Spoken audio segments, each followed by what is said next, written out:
Hello, welcome back to my channel Bhagyashree cooking. तर आज आपण बनवणार आहोत या ठिकाणी बटाटा रस्सा भाजी। तर बटाटा रस्सा भाजीसाठी काय काय साहित्य लागणार आहे ते आपण बघणार आहोत। तर या ठिकाणी मी आता साहित्य दाखवते।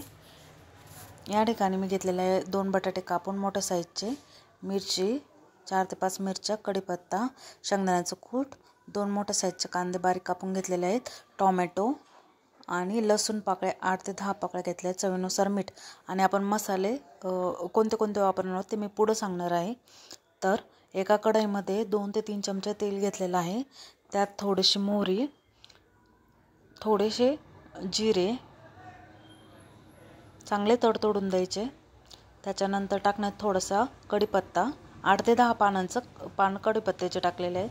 या ठिकाणी बारीक कापलेला कांदा छान असा परतून घ्यायचा आहे। कांद्याला सोनेरी रंग येईपर्यंत चांगलं परतून घ्यायचं आहे। आता आपण एका मिक्सरच्या भांड्यामध्ये 8 ते 10 लसणाच्या पाकळ्या, 2 ते 3 हिरव्या मिरच्या आणि थोडेसे जिरे हे वाटून घेणार आहोत। मिक्सरला बारीक असं वाटून घ्यायचं, पाणी न घालता असं छान वाटून घ्यायचं। आता ते एका याच्यात काढून कांदा परतवतो, त्यात आपण लगेच परतायला टाकणार आहोत।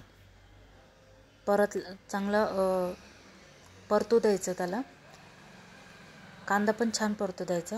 आता त्यात आपण टाकणार आहोत छोटासा टोमॅटो, 1 टोमॅटो बारीक असं कापून घेतला आहे छोट्या आकाराचा। बटाट्याच्या भाजीला जास्त टोमॅटो टाकायचा नाही कारण आंबट होते।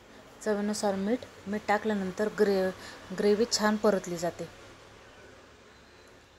या ठिकाणी छान असं परतून घ्यायचे। थोडीशी हळद टाकायची, थोडंसं 2 चमचे तिखट आपल्या चवीप्रमाणे, थोडासा काळा मसाला, ठेवणीतला काळा मसाला आहे हा घरी बनवलेला, तर 1.5 चमचा असा काळा मसाला टाकायचा, किंवा तुम्ही कांदा लसूण पण वापरू शकता। या ठिकाणी मी बटाट्याच्या फोडी त्याच्यात टाकून घेणार आहोत।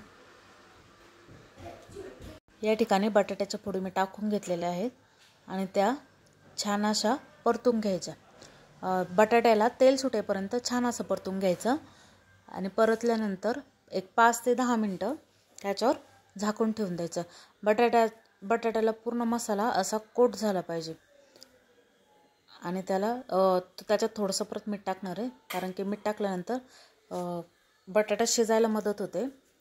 आता एक ठिकाणी 5 मिनटं झाकण ठेवायचं आहे।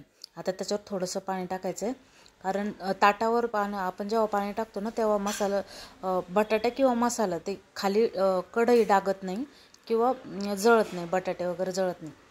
मग त्याच्यात गरम पाणी बाजूला ठेवलेलं होतं, आता गरम पाणी टाकून घेणार आहोत। बटाट्याला छान असं तेल सुटलेलं होतं मसाल्याला, तर आता त्यात आपण गरम पाणी टाकलेलं आहे। थोडासा शेंगदाण्याचं कूट, भाजलेलं शेंगदाण्याचं कूट टाकायचं आहे। बटाट्याची भाजीला थोडंसं कमी असं शेंगदाण्याचं कूट टाकायचं आहे, जास्त टाकले तर ती भाजी एकदम घट्ट होते आणि त्याची टेस्ट आपल्याला जशी पाहिजे तशी भेटत नाही। तर या ठिकाणी बटाटा वाफेवर शिजवलेलं होतं, तर थोडासा 25% बटाटा शिजला आणि पाण्यात 75% बटाटा पूर्ण शिजून निघतो। परफेक्ट टक्केवारी नाही सांगता येणार, पण अंदाजे। परत ठीक आहे, आता या ठिकाणी आपण परत एकदा झाकण ठेवून घेतलेलं आणि छान अशी खळखळून उकळी येऊ द्यायची त्याला, आणि परत एक 5 मिनटं झाकण ठेवून बटाट्याची भाजी इथं तयार झालेली आहे। हे पहा किती मस्त बटाट्याची भाजी, कलर पण छान आला आहे, तर्री पण आलेली आहे त्याला, आणि एकदम मस्त अशी बटाट्याची भाजी आपली तयार आहे। अशाच नवीन नवीन रेसिपी तुम्हाला पाहण्यासाठी भाग्यश्री कुकिंग या यूट्यूब चॅनलला सबस्क्राईब करा प्लीज। थँक्यू, धन्यवाद। तुम्हाला रेसिपी आवडल्या असल्या नक्की कमेंट करून सांगा। थँक्यू।